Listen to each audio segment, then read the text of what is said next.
saying no politely, mastering negative forms of would. Hello, language learners. Welcome to another exciting video in our Intermediate English Grammar series. Today, we are going to take a deeper dive into the world of modal verbs.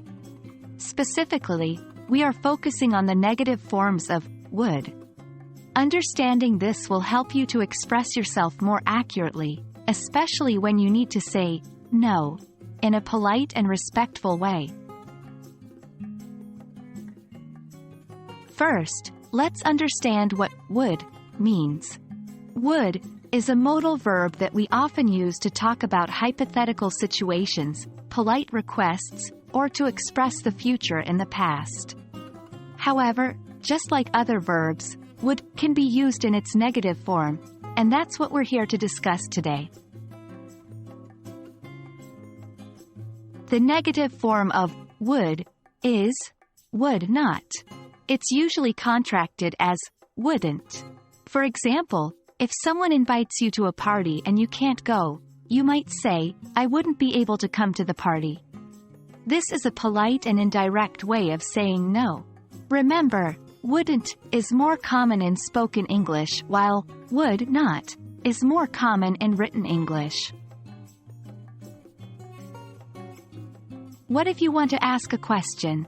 You can use would not in questions as well. For example, wouldn't you like to join us for dinner? This type of question is often rhetorical, meaning the speaker expects the answer to be yes. Now, let's put what we've learned into practice.